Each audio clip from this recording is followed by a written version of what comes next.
Greetings. Today's topic is Jamaican youth won gold at the Olympics in Singapore. Jamaica team won gold at the Robotics Olympics in Singapore. The team topped the competition, held from October 7 to 10, to win the Kathrine Johnson Award for engineering documentation. The award is named after African-American mathematician Kathrine Johnson, dubbed the human computer who helped to calculate aeronautics that helped guided the return of astronauts John Glen and Alan Shepard to Earth from space.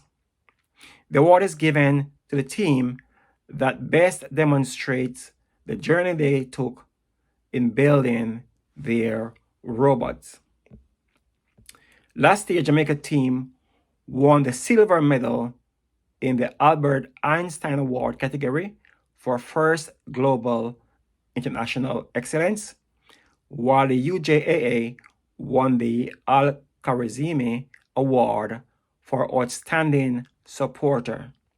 The UJAA has been the primary sponsor since the first global challenge back in 2017.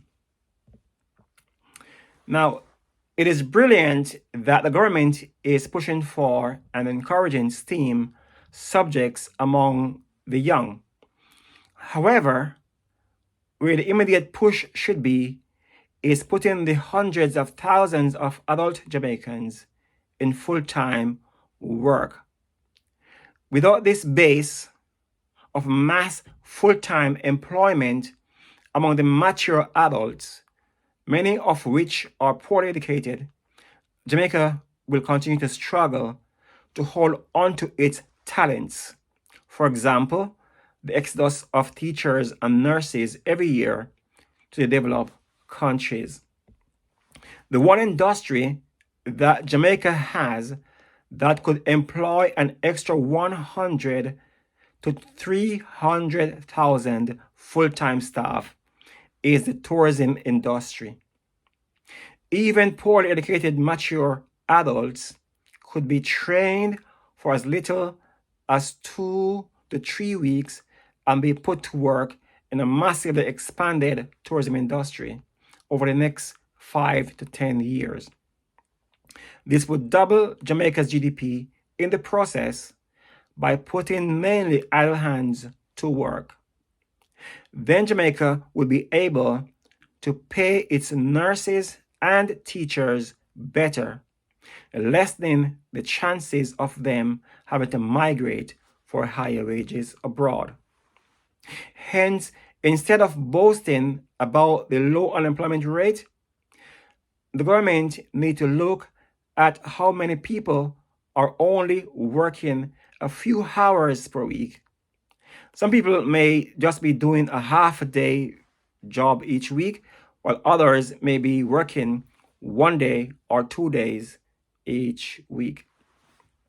And it could be as much as 300,000 of the 1.3 million people who the government claim is working in Jamaica. Because once someone is working for 1 hour per week, they are counted as being employed. And this is the international standard. But in Jamaica, it may not work as well as it does abroad, for the fact that Jamaican people have to hustle to make ends meet when they're not working. Now, so people are correct when they say that though the government is boasting about the high employment rate, that people are working for peanuts. Now, when people make that statement to the government in Jamaica, as they do regularly, the government response is really that, okay, the minimum wage is low, but hopefully in the next few years, the minimum wage will be increased. However, that's not the issue. The issue is not that the minimum wage is low in Jamaica. The issue is that not enough Jamaicans have full-time jobs, so they have to hustle to make ends meet, and that hustling may just means a few hours work or 1 or 2 days work each week for many hundreds of thousands of Jamaicans. There's tens of thousands in each parish in Jamaica. and that's where the government need to explore that, because they don't seem to have a handle on what it means in Jamaica to be, to unemployed, and not looking for a job and can't survive. They don't seem to understand what it means. They don't get a whole of it as yet.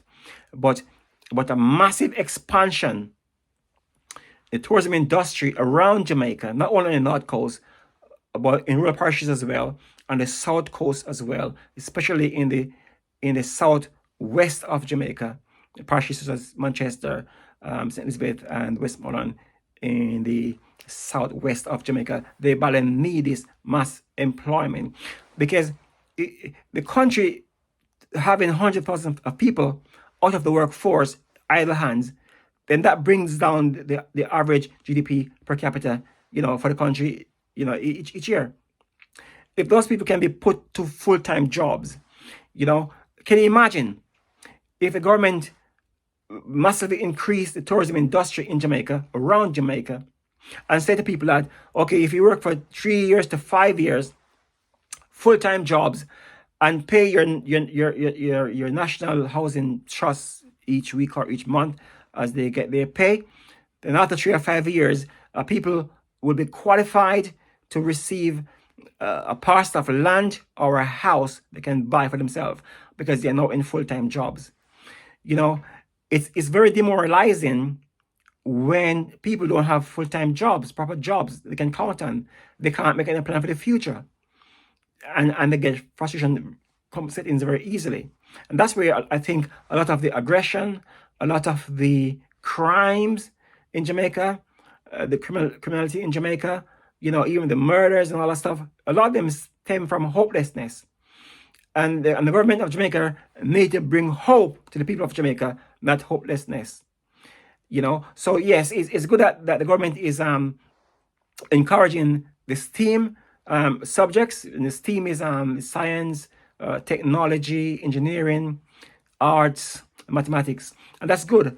And the Minister of Finance is saying that how he's gonna get the 500 youth every year over the next 5 years to a special scholarship, to go into all these STEMs or STEAMs subject area, and that is good, and and that should be encouraged. But that's not the headline. Those things are not really the headlines. Every country does that. That's not really the headline. The headline should have been that the people are in their 20s and 30s, and they give up hope already. They can't find a job. They start looking for work. People in their 20s, the late 20s, some of them have kids already, and they can't find jobs in their 30s. Those folks could be working for 20 years, 30, 40 years until retirement, till they retire.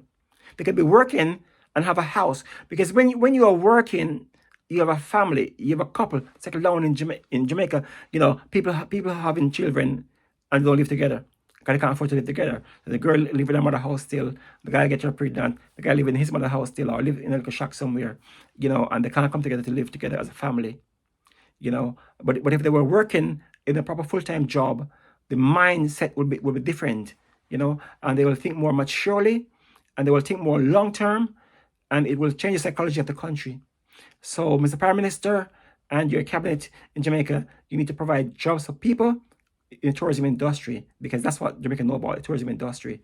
You need a massive expansion tourism industry. You need to open like at least 6 hotels each year with the average of 1,000 rooms each, and that will help to boost the Jamaican economy, doubling it in the next 5 to 10 years. I've made some notes in this post, so I will put the notes in the comment section. And as for the Jamaican team who have the robotics, I will put that information in the description section. So if you look at the comment section, look at the description section, and you will see those things. So I just want to say that thanks for watching this video. To support this channel, please click on the subscribe button, share this video, and leave your comments below. God bless you. God bless our Prime Minister. God bless Jamaican Parliament.